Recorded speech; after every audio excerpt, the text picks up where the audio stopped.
두 번째 시간 말씀을 나눕니다. 자료를 다 같이 한번 읽어보겠습니다.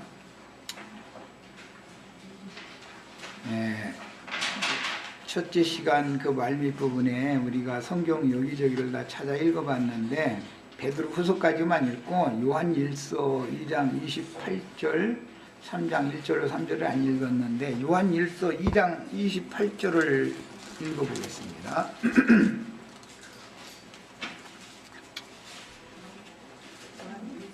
요한 1서 2장 28절 자녀들아 이제 그의 안에 거하라. 이는 주께서 나타내신 바 되면 그가 강림하실 때에 우리로 담대함을 얻어 그 앞에서 부끄럽지 않게 하려 함이라 그랬어요. 분명히 주님께서 그 영으로 이미 요한 사도에게 임하셔서 전도자로 내보내서 사역을 하시는 중인데 말씀하실 때 주께서 나타내신 바가 되면 아직 두 번째 나타내심이 있는 거다라는 걸 염두에 두고 있는 것이죠. 첫 번째 나타나셨었죠, 사람으로. 그러나 두 번째 나타내심이 또 있다라는 것을 사도들은 계속해서 가르쳤다 이거예요. 그가 강림하시는 것이 두 번째 나타내심으로 나타내시기 위해서 강림하시는 것이죠. 주님의 임하심이라는 건 단회성이 아니고 믿는 사람들이 진리와 생명의 성령을 받아들이면 그때로부터 시작해서 그가 자기 세대의 자기 구원을 이루는 전기간 동안 계속 임하시는 것이죠. 무슨 방식으로? 말씀을 가르치는 사도들, 선지자들, 목자들, 교사들 이런 많은 은사자들을 사용해서 실제로 주님이 오시는 건 진리의 말씀이 오는 거니까 와가지고 이미 믿은 사람들 속에 새 창조를 이루어가는 거예요. 계속해서. 그래서 이제 그 사람 생전 동안에 이룬 만큼을 가지고 그는 인생을 떠날 것이고 다음에 또 전도를 해서 다음 사람들이 또 자기 생애 동안 그렇게 떠날 것이고 이렇게 해서 그 수가 채워지는 때와 기한이라는 것이 분명히 성경에는 있다라는 걸 지금 이제 추구를 하는 거예요. 자, 이처럼 뭐 이제 몇 군데만 내가 대표적으로 이거 인용을 한 거고 등등 제시하신 주님의 재림의 종결에 대한 재림의 시작은 성령이 사도들에게 맨 먼저 왔죠. 그 부활을 하시던 날 저녁에 제자들이 오셔서 숨을 대쉬며 가라사대 성령을 받으라 했을 때 예수님이 오신 것이지요. 그런 것에 근거해서 예수 그리스도께서 너희 안에 계신 줄을 알지 못하느냐, 그래서 그런 말씀이 있는 거예요. 그런데 로마교나 개신교 사람들은 예수님이 지금 어디 있어요? 하나님 보좌 우편에 있죠. 그러다가 몇 년도 몇 월 며칠 날 몇 시에 뿅 하고 올 거예요. 그때 자기들은 앞선 세대는 다 사도들도 다 그렇게 신앙하다가 죽었는데 그 자기네들은 안 죽어. 욕심도 안 죽고서 그냥 뿅 하고 허련히 이렇게 뿅 하고 올라가. 자기네들은 안 죽어. 그 믿음이 계속되고 있는 거예요 지금. 이게 너무너무 비밀스러워요 이게. 야, 그러다 보니 진리를 이렇게 변질시키다 보니 주님의 재림 종결에 대한 하나님의 경륜을 묵살해버리면서 공의로운 하나님을 두려워하지 않고 타고난 인간의 사고를 따라서 하나님의 의와 선이 인간 세상에 나타날 것임을 두려워하지 않고 진리를 짓밟아버리는 경향이 왔다. 그래서 자꾸 결과적으로는 뭐죠? 인간의 선과 인간의 의를 자꾸 윤리도덕적인 걸 하나님의 이 진리의 세계를 그렇게 가르치죠. 그 이제 뭐 진리를 아는 사람들은 아니 당신이 그 주님 앞에 가서 내가 얼마만큼 선한 사람인지 한번 보시라고 자랑할 것이 있느냐고. 당신이 주님 앞에 의로우면 얼마나 의로워도 주님 앞에 섰을 때 그걸 자랑할 것이 있느냐 이렇게 말하면 그때는 아무 소리도 안 타가도 또 말을 이렇게 쭉 들어보면은 또 다시 윤리 도덕적인 인간의 의와 선과 이쪽으로 또 끌어가 버리죠. 아주 이 사람들 당할 수가 없어. 복음을 내내 전해놓으면은 그때 믿었다고 그래. 아, 그러냐고. 그 사람의 의나 사람의 선으로 구원을 받는 게 아니라 주님께서 단번에 이루어놓은 구속 사실을 마음에 믿을 때 주님이 의롭다, 너는 선한 자다, 그래서 너는 선한 일을 행하는 자고 너는 의를 행하는 자다라고 인정을 하나님이 해주셔야지, 인간 세상에서 인간들이 그분 선한 사람이야, 그분 의로운 사람이야 한다고 해서 그게 그리도 심판대에서 그게 통과되는 게 아니다 이렇게 말하면은 이해가 안 된다 이거예요. 이게 왜 그러느냐, 선악을 아는 지식이 인간 속에 들어와가지고 뼈와 살과 피 속에 종교성으로 계속 흐르고 있기 때문에 다 들어보고 믿었다고 그래요. 믿었다. 난 안 믿었다고 하는 사람 없어. 다 믿었다고 그러고 다 거듭났다고 그래. 예, 믿고 거듭났는데 마귀의 믿음으로 마귀 자식으로 난 것도 거듭난 거다 이거예요. 그게 거짓의 아비 살인자의 자식으로 났다 이거예요. 그것도 거듭난 거니까 육신으로만 난 건 아니죠. 그들 영적으로 또 난 거죠. 그런데 이것을 구분을 하기가 너무 어렵다 이거예요. 거듭남에 대한 진리 자체가 혼동이다 이거예요. 그리고 단번에 이루신 이제 그 속죄에 관한 이야기도 뭐 이제 이 다음에 좀 이따 보면 나오는 이야기인데 잠깐 언급을 하자면, 예수님이 단번에 모든 제사를 완성하셨다, 필하셨다 이제 이렇게 번역이 됐는데 단번에 이루신 그 구속을 기독교인들은 어떻게 해석을 해서 변질시켜 놨냐 하면, 과거의 죄, 현재의 죄, 미래의 죄까지 다 용서해 놨다. 그걸 믿기만 하면 내일 가서 죄 범해도 죄가 없는 거야 이제. 이렇게 변질을 시켜놔 버렸다 이거예요. 주님께서 모든 구약시대에 행해졌던 제사를 단번에 필하셨다라는 말은 속죄제도, 속건제도, 화목제도, 번제도, 뭐 서원제 제사도, 제사라는 제사의 종류는 예수님의 제사로 다 모든 제사가 단번에 싹 끝났다, 완성됐다. 그러니까 너희는 필요에 따라서 속죄가 필요하면은 예수님이 이런 속죄 제사를 믿음으로 받아가지고 담대히 은혜의 보좌 앞에 나와서 내가 이런 죄인인데 나의 죄를 예수님이 대신 지고 가신 것을 믿습니다, 그 한마디만 깨달아져 가지고 진실되게 하나님 앞에 고백하면, 그래 나는 너한테 죄값 받을 것 없어, 이게 인정이 돼서 통과가 된다 이제 이 말이 있네.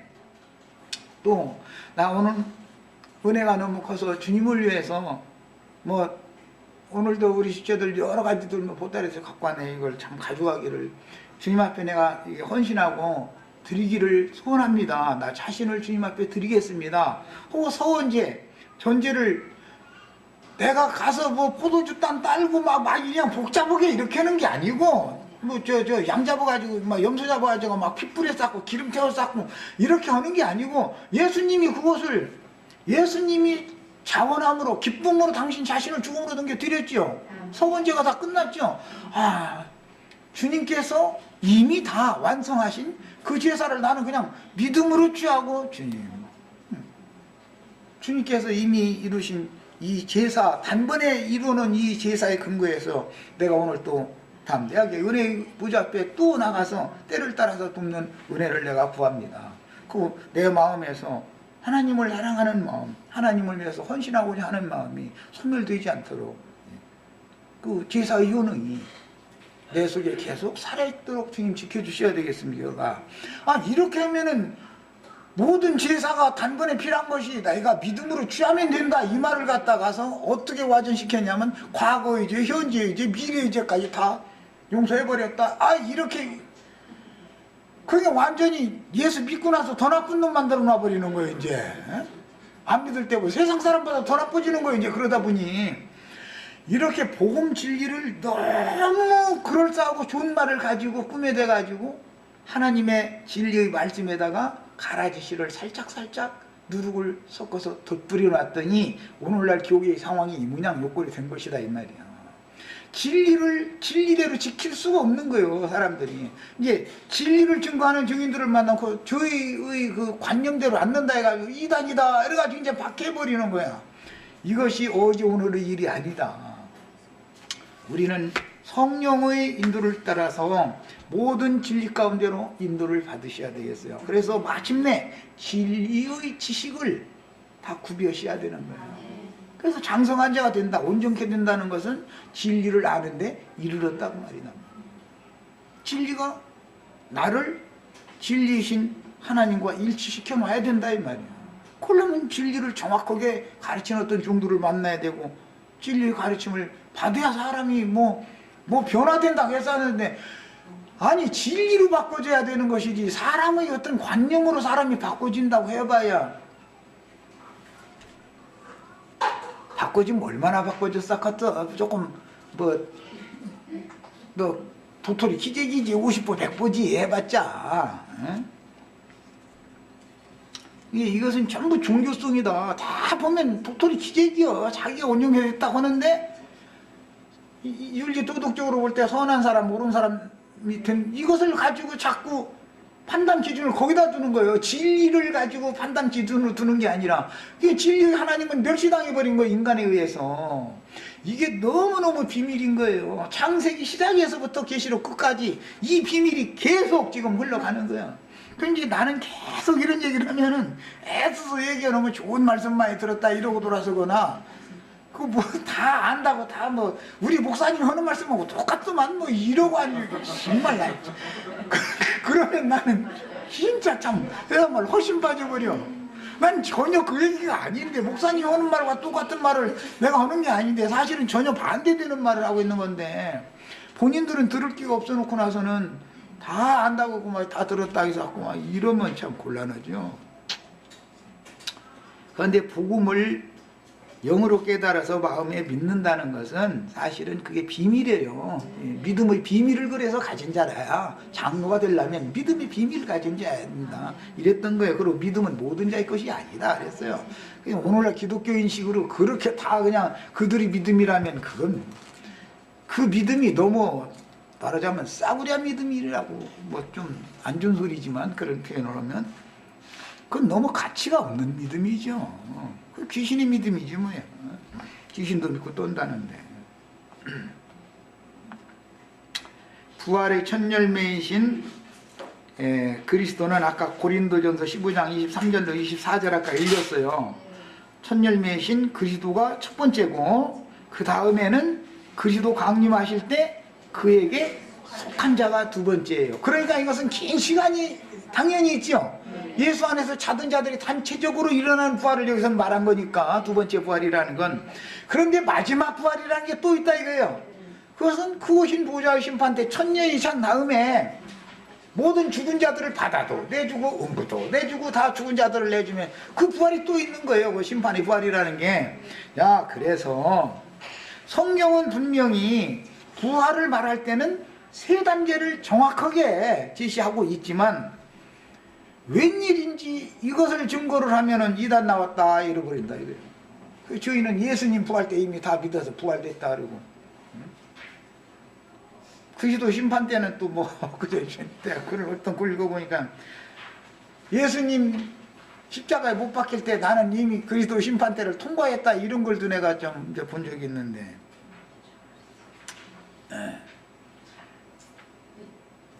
자기 십자가를 지고 자기 구원을 이루어서 충만의 수가 채워지는 문제가 이제 오늘 이 시간에 이제 이걸 중점으로 할 거예요. 두 가지가 나와요. 로마서 11장에 보면 이스라엘의 충만함이 하나님께는 얼마나 더 영광이 되겠느냐, 이방의 충만함이 차기까지 이스라엘의 충만이 나오고 이방인의 충만이 나와요. 그게 로마서 11장에 나오는 말이에요. 얼마나 중요한 용어인지 몰라요. 그래서 이스라엘 12지파의 14만 4천이 별도로 있는 거고, 이방 가운데 지파 구분이 없는 14만 4천이 그래서 별도로 채워지는 거예요. 14만 4천이라는 것은 구원 얻은 자들의 충만을 말하는 거예요. 자, 이제 이 자료를 읽어나가겠습니다. 주님은 천국 복음을 증거하신 후에 반드시 내 말을 듣고 행한 대로 갚아주리라 라고 천국의 보상에 대해서 말씀을 하고 있어요. 성경을 읽다 보면은 주님께서 어디서 어디까지 어떤 단락 말씀을 딱 선포한 다음에 내 말을 듣고 행한 대로 내가 그날에 갚아준다. 꼭 이렇게 마무리 말씀을 꼭 그렇게 하셔요. 다 읽어보셨을 거예요 아마 이런 구절들을. 우선 마태복음 16장 27절 찾아 읽습니다.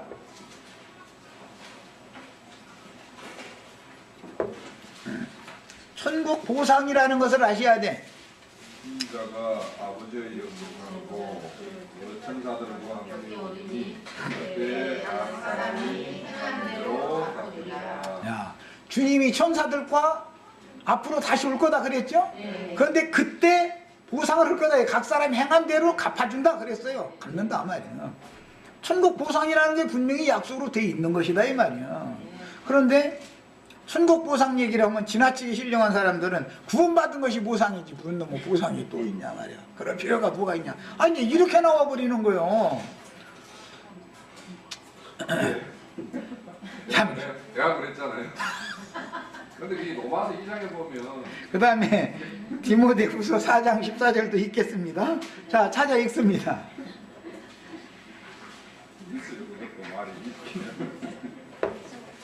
디모데후서 4장 14절 빨리 찾아 읽으세요. 우리 생각보다 사람들은 내게 피를 많이 흘렸으니 주께서 그 행한 대로 우리에게 갚으시리니. 야 주께서는 행한 대로 그에게 갚은다 그랬죠. 이것은 구원 얻은 것이 갚습니다 이렇게 말한 게 아니라 믿은 사람이 어떻게 행한 것을 따라서 갚는다 이제 이 말을 한 거예요. 이건 굉장히 중요한 말이에요.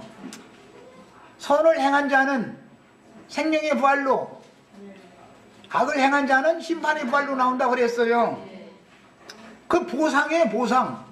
그런데 생명의 부활도 계시록에 와서는 첫째 부활이라는 것이 있고 그 나머지 사람들이 부활이라는 것이 또 나눠졌으니까 이게 이제 복잡해지는 거예요. 중요한 것은 개인의 구원, 우리가 예수를 믿을 때 예수와 함께 죽고 함께 장사되고 함께 부활되어졌고 함께 하늘에 승천해서 하늘에 앉혀졌죠. 그것은 개인의 문제죠. 각각 부르신다 그랬으니까 그건 개인 문제죠. 그러나 마지막 추수 때는 요셉의 단으로 묶는 얘기 이제 단체 얘기하는 거예요. 요셉의 단에 묶인 사람들과 나머지 형제들의 단에 묶인 사람들이 또 나눠지는 문제가 있기 때문에 이제 이것은 단체적인 문제단 말이야. 야, 참 이 얘기까지 나가면 나요한 형제는 자기한테 가야만 구원이라고 그러면 나한테 가야만 구원이라고 한 것이 아니라 기왕이면 요셉의 단으로 첫째 부활로 일어나는 그런 보상을 받을 수 있는 다발로 묶여가지고 추수가 되자 나는 이걸 말하는 거예요. 기왕이면 절 받는 곡식단이 돼야지 절 하는 곡식단이 되는 것을 믿는 것은 그건 또 백장이 또 무슨 배짱이 또 그래. 그거는 보상이면 기왕이면 금메달을 바라고 해야지 꼴등만 면해도 좋겠다 이거는 무슨 배짱이냐고. 기왕 달리기를 하나님 시켰으면 1등을 하는 것을 목표로 해서 달려야 맞죠. 그런데 개인적으로 1등 하는 걸 다루는 게 아니라 예수님이 맨 먼저 1등 했어요. 부활의 성령 열매로. 그리고 나서는 단체적으로 한 알갱이씩 거두간다고 한 게 아니라 다시 추수를 하러 마지막 추수를 하러 오실 때는 단을 내려간다, 단을 거두간다 이 말이야. 단체적이다 이 말이야. 이런 양면에 대해서 너무 이해가 없는 거예요. 기독교 계 사람들이. 자, 이 말은 행한 대로 갚는다라는 말은 어떠한 교회 생활로 어떠한 교회로 건축된 사람들이냐를 말하는 것이다 이 말이요.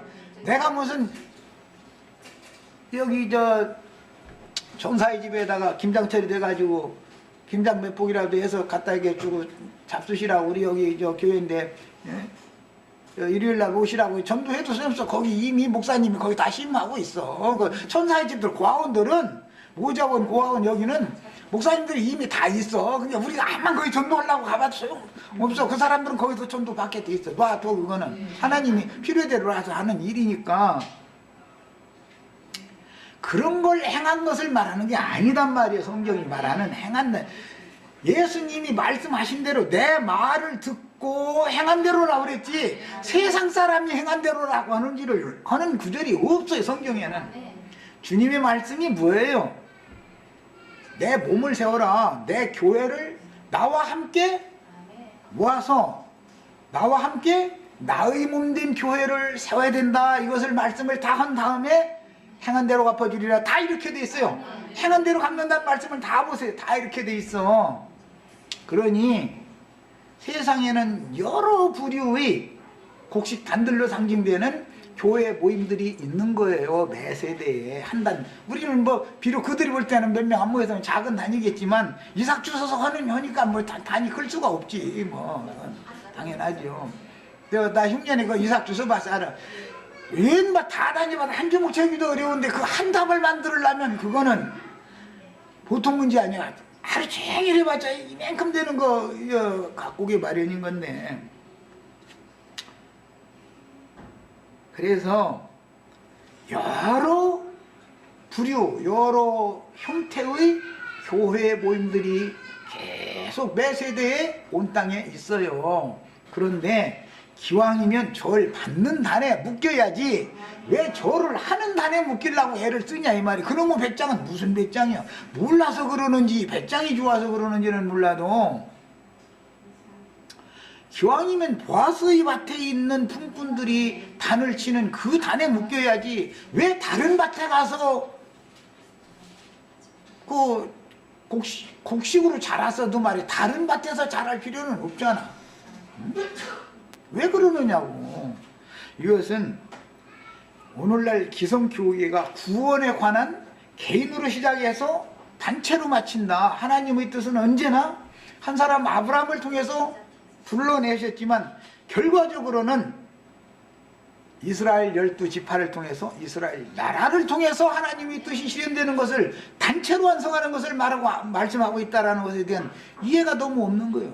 그래서 내가 아브라함의 집사람들, 뭐 노아의 방주, 뭐 주님의 몸된 교회, 기왕이면 교회 생활을 해도 하늘의 장자교회를 세워야지 뭘라고 아시아에 있는 7교회들 거기에 태어나는 여기 가지고 싸우냐고 7교회 남아있겠다고 빡빡 우기는 배짱은 무슨 배짱이냐 이 말이야.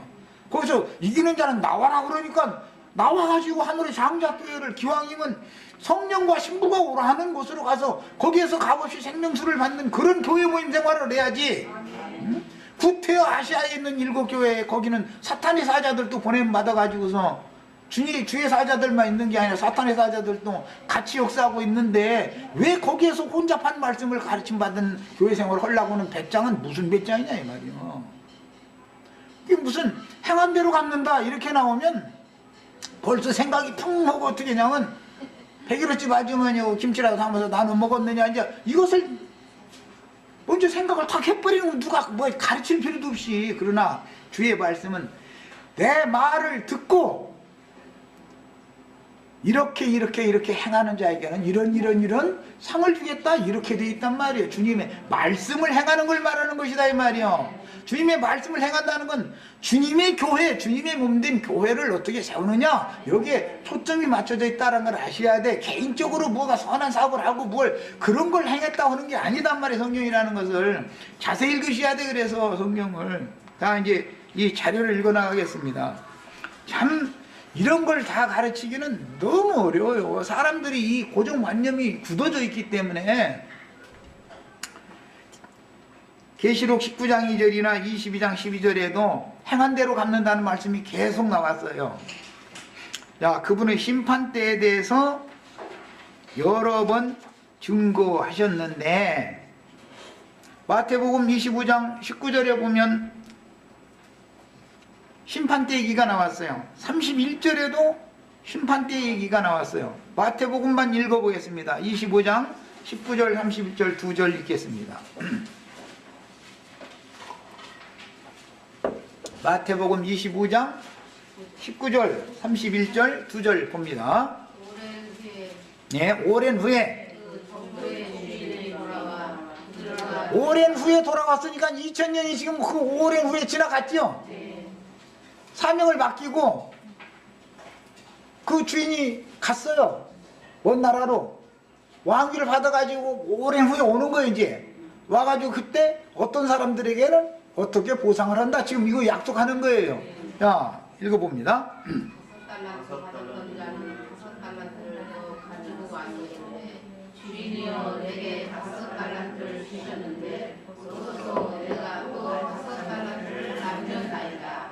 그 주인이 이르되 잘하였도다. 착하고 충성된 종아 내가 저런 일에 충성하였으니 내가 많은 것을 내게 맡기느니 내 주인의 즐거움에 참여할지어다. 자, 주인의 즐거움에 참여를 할 수 있는 사람 얘기가 나왔어요. 5달란트를 받았는데 5달란트를 또 남겼어. 착하고 충성된 종아, 너 참 잘했다. 그리고 네가 작은 것에 충성을 했기 때문에 5달란트라고 하는 걸 맡긴 것은 사실은 이 생에서 일이라는 건 작은 것이에요. 앞으로 받을 보상에 비하면 그건 아무것도 아니야. 달리기를 열심히 했어. 그건 사실은 작은 거예요. 1등을 해가지고 받는 상은 어마어마한 거다 이 말이에요. 지금 그 주인이 큰 것을 가지고 맡길 거다. 작은 것에 충성했으니까 이래서 이게 보상이라는 개념이다 이게요. 그렇죠? 세상에서 공부를 열심히 했어. 대학교를 자기가 원하는 대학에 철석 붙었어. 그러면 공부 열심히 하는 것은 사실은 그게 큰 게 아니요. 대학에 합격하는 것이 큰 것이죠. 결과가. 그렇잖아요? 사도행전 17장 31절로 32절 읽습니다.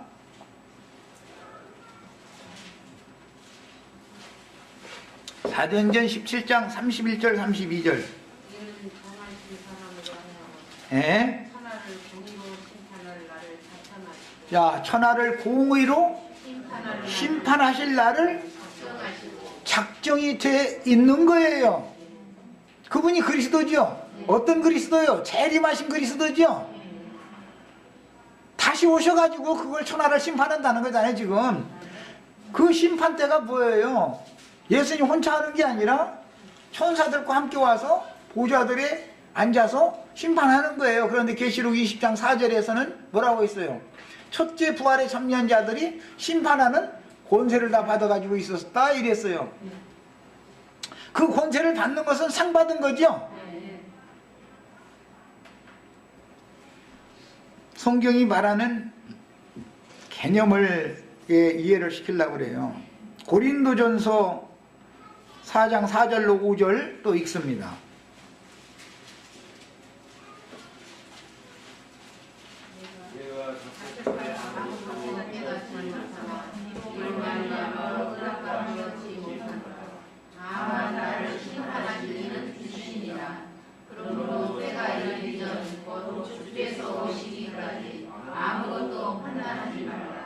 자, 참 중요한 말씀이 나왔어요.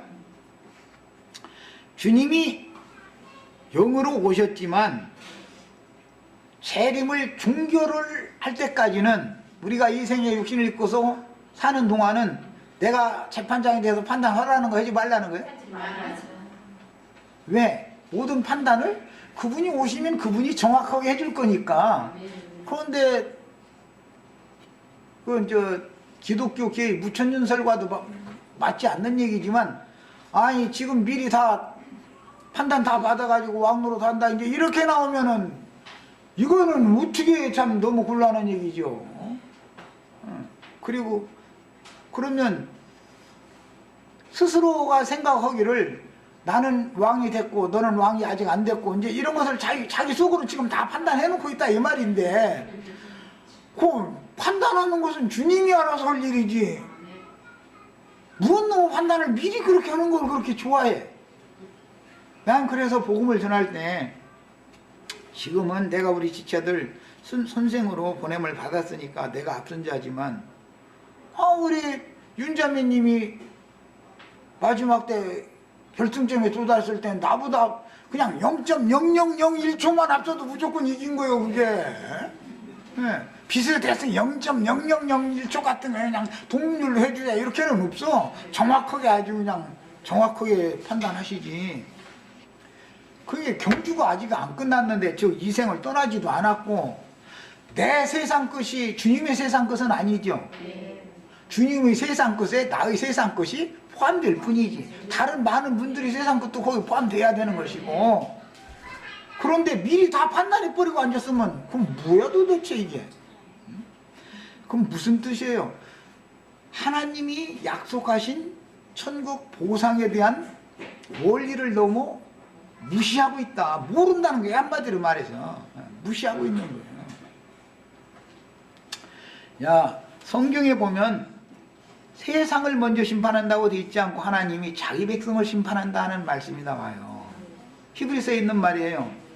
교회 추수가 끝날 때는 오는 부활이 실현되고 그리스도의 심판대가 배설되며 그 천년이 차면 크고 흰 보좌의 심판대가 다시 배설됩니다. 아까 이미 고린도전서 15장에서 32절 33절에서 부활 때가 3번 있다라는 거 분명히 이제 성경대로 읽어봤어요. 우리는.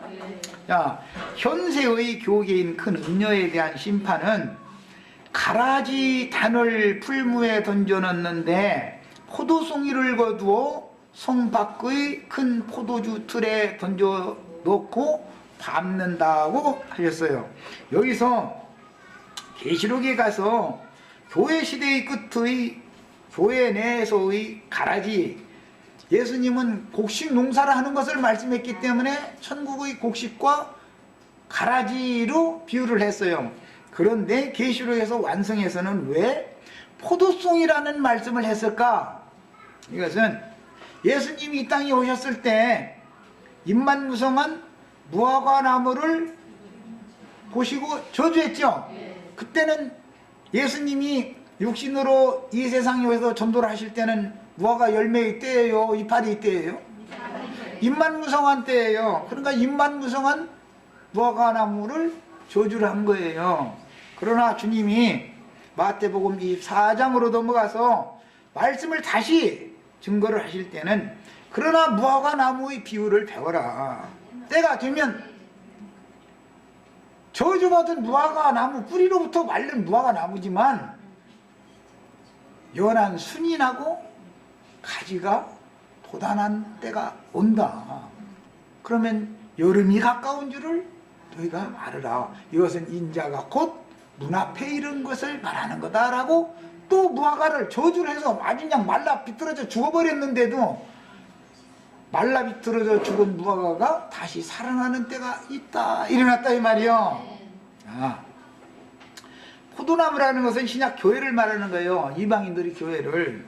그런데 교회 시대 끝에는 포도나무가 열매를 맺지 않고 벌레만 잔뜩 먹은 포도나무는, 저주받은 포도나무는 싹 불살라버리기 위해서 변한다는 거예요. 그러니까 계시록에서는 그래서 포도송이를 거두는 말씀으로 한 것도 이유가 있는 거예요. 가라지 단을 풀무불에 던져 넣는다라고 예수님은 마태복음 13장에서 비유를 그랬는데 계시록에서는 포도송이를 거두어 가지고 포도주 틀에다 집어넣고 밟아버렸더니 거기에서 피가 나가지고 말굴레까지 해서 12,000 스타디온인가 뭐 얼마 이렇게 흘러간다 그런 거예요. 야, 성경이라는 것은 무화과나무, 포도나무를 말할 때도 다 목적이 있고 이유가 있어. 무화과나무는 예수님 때는 저주받았지만 재림 때는 반드시 회복된다 이 말이에요. 반드시. 무화과나무가 저주받은 전 기간 동안 포도나무가 소송을 했었지만 포도나무 추수가 끝난 다음에는 그 포도나무를 싹 베가지고 불에다 집어 넣는다 이 말이에요. 이건 하나님의 경륜이요. 천년이 차면 거기서는 포도나무라고는 하지 않지만 생명나무가 다시 회복이 된다 이거예요. 생명나무는.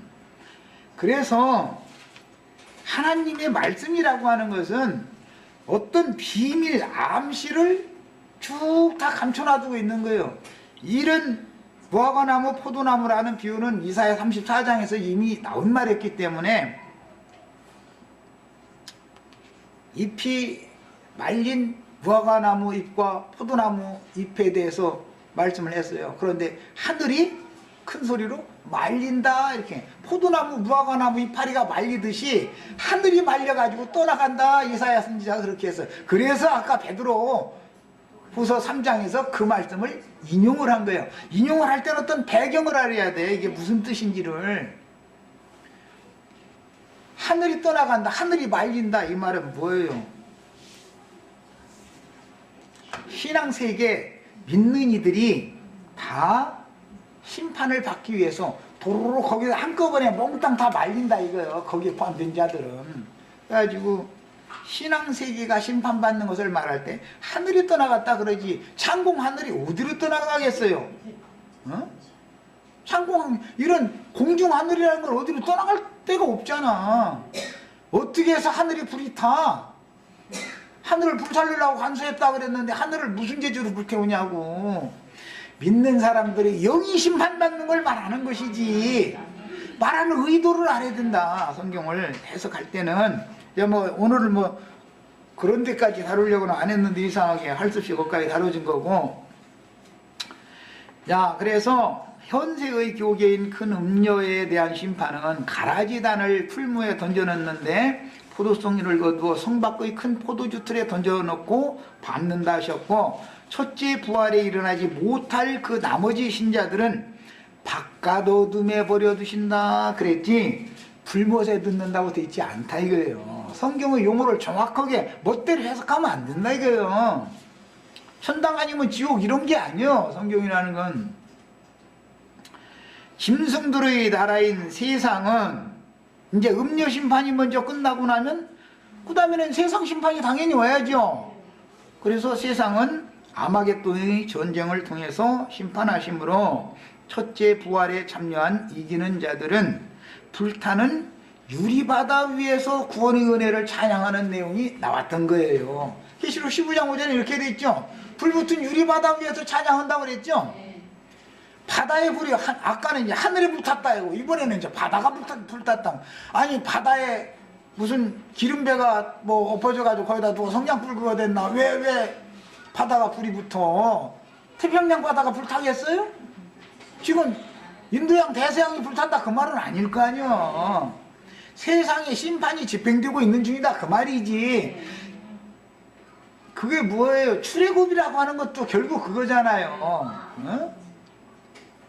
모세의 노래, 어린 양의 노래라는 것은 홍해바다, 심판의 바다를 건너온 사람들이 자신들을 건져내 주신, 그 심판받은 애굽 세상에서 건져내 주신 주님을 찬양한다 그 말인 것인데, 이것은 세상의 심판이 집행되고 있는데, 즉 말하자면 이제 세상 사람들 흔히 말하는 이제 아마겟돈 전쟁이 지금 서로 이쪽에서 저쪽에서 뭐 이제 불장난하고 앉았는데, 우리는 불하고 상관없는 데로 가서 딱 가서 올라가서 이 큰 나라의 심판을 피하게 해주신 주님 앞에 감사한다 그 말이잖아요. 성경이 말하는 바가 다 이와 같다 하는 걸 이해하셔야 되겠어요. 저주받아서 말라버린 무화과 나무는 반드시 부활되며 포도나무는 반드시 말라버렸다가 다시 부활돼요. 포도나무가 다시 부활될 때는 세 번째 부활, 그 후에는 마지막이니 그 마지막 부활이지요. 그때 천년 동안 바깥 어둠에 있던 자들도 살아난다 이거예요. 살아난다. 적부침을 다시 받는다 그거요. 2000년 동안 지금 이스라엘 12지파가 바깥 어둠에 쫓겨났죠. 세상 사람들에 섞여가지고 말도 못하는 환난과 엄청난 핍박을 받았었어요. 유대인들이란 사람들은. 그럼에도 하나님의 예언에 따라서 1948년도 5월 14일 날 무화과나무가 회복이 됐다 이거요. 부활됐다 이거요. 말라 비틀어져서 버림받았던 무화과나무가 다시 소송을 받았어요. 그러면 그걸 보면 우리는 뭘 생각해야 돼요? 주께서 문 밖에 이런 급박한 상황이 지금 전개되고 있다라는 것을 알아야 된다 이 말이야. 야, 이스라엘이 그런 것처럼 교회 시대 마지막 교회 7번째 교회도 주님이 문 밖에서 문 열어 나 들어가게 하고서 문을 두드리는 교회가 7번째 교회죠. 그런데 왜 문을 안 열어요? 우리는 밝히 보고 우리는 다 부유하여 부족한 것이 없고 다 부자다. 부자들이 뭐 주님이 준 것 주러 왔다 그래도 필요 없는 거예요. 저희가 부자인데. 그런데 주님이 볼 때는 다 눕는 자들이고 가난한 자들이 거지들이라는 거예요. 그게 다. 예수님이 이 세상에 오셨을 때 유대교인들이 다 그 시기였던 거예요. 교회 시대 그때도 똑같은 현상이 온다 그 말이에요. 그러니까 예수님과 사도들을 통해서 이뤘던 그런 표적은 단체적으로 반복해서 이루어지고 적용된다는 걸 꼭 알아야 되는 거예요. 하나님의 뜻은 어떤 한 사람 구원하는 것이 목적이, 개인 구원이 목적이 아니에요. 절대 그게 아니에요. 단체 구원의 결론적으로는 하나님 나라, 이스라엘 나라를 세우는 것에 성경이라는 초점 맞춰져 있는 것이지, 처음에 시작이야 각각 부르시지요. 각각 길러내는 거예요. 그런데 길러내는 밭이 어디냐면 교회에서 길러낸다 이거예요. 그럼 어느 교회에서 묶여서 어떤 단으로 묶여서 추수되느냐라는 것은 단체적인 문제죠. 이제 단을 가져가는 문제니까 이것은 이상이 필요하다. 이제 이런 것은 전부 계시에 속한 문제인 것이죠. 그렇지 않을 것 같으면은 다 천주교 생활을 해야지 뭘 하고 종교교회 온다고 개신교로 나오고 또 장로교파 생활을 다 해버리지. 왜 감리교, 성결교, 뭐 침례교 해가면서 나눠. 그런 자들의 단에 묶이기 싫고 우리는 여기까지 본 것이 있으니까 이쪽 단으로 다 와라 해서 전도를 그렇게 한 거 아니야 지금. 단으로 가져간단 말이야. 단으로 나달쟁이를 추수하는데 어느 천년에 하나를 가져가고 그래. 벨 때 단 딱 베가지고 다발로 딱딱 묶어가지고서 단쳐서 가져가는 것이지. 그래서 추수의 율법에는 처음 익은 열매의 한 단을 먼저 성전에 갖다가 바치는 거, 이것이 첫째 부활의 참여자들이란 말이야. 나머지 단은 그 나머지 단들이 그렇다고 그게 추수가 안 돼요? 첫 단만 추수하고 나머지는 농사 애써서 해놓고 나서 나머지 추수하는 그 무슨 농사꾼이야 그게. 응? 시차가 있을 뿐이고 좀 차등한 추수에 들어간다라는 뿐이지 나머지는 다 지옥이야 잃어버리는 게 아니다 이거예요. 우리는 성경의 구속사를 잘 아셔야 돼. 성경의 구속사라는 것은 일반적으로 각자를 불러서 똑같이 믿음으로 구속을 받았을지라도 그 다음에는 경주를 하게 하시기 때문에 경주를 하게 하시는데, 사람들마다 죄 있는 자는 내가 여기에서 나와서 어디로 가서 어떤 단에 묶여야 된다는 이상을 봐야 된다. 이것은 계시에 속한 문제다 이 말이야. 아시아에 있는 7교회 생활을 할 게 아니죠. 아니 로마교 생활을 싫어서 개신교로 나왔는데 장로교 생활을 해. 장로교 싫어서 침례교 생활해. 성결 생활하고 감리교 생활하고 뭐 오순절 뭐 하고 뭐 여호와 증인하고 안식 이러고 뭐 그냥 심지어 뭐 이만희 뭐 어머니 교회래나 뭐 할머니 교회래나 뭐 그냥 있는데 어느 단에 묶여서 추수될 거냐 이거요. 어떤 단들은 어떤 단에게 절하는 날이 온다 이거요. 그게 왕노릇이다 이 말이요. 이게 창세기 분명히 37장에 이렇게 돼 있어요. 네가 우리의 왕이 되겠느냐 말이요. 내 단에 형님들의 단은 절합시다. 그러니까 네가 우리 왕이 되겠느냐. 그게 왕노릇이다 이거요. 계시록 지금 20장 4절로 6절에 나오는 이야기를 성경의 흐름을 따라서 이해를 할 줄 아셔야 되겠어요. 행한 대로 갚아준다 그러니까 그냥 이웃 아주머니한테 좋은 일하고 막 이거 그렇다고 나 하지 말라. 난 그거 하지 말라고 한 적은 없어요. 예. 전철 타셔도 꼭 4줄을 가까이 뭐 해가면서 이거 찬송가 틀고 그냥 저기 못 보시는 분이 오시면은 주머니 이게 투져서 다만 뭐 몇백 원이라도 드리면 좋죠. 그걸 난 하지 말라는 게 아니에요. 그러나 그것이 나의 구원의 조건이 된다거나 보상의 조건이 되는 게 절대 아니다라는 걸 알아야 된단 말이에요.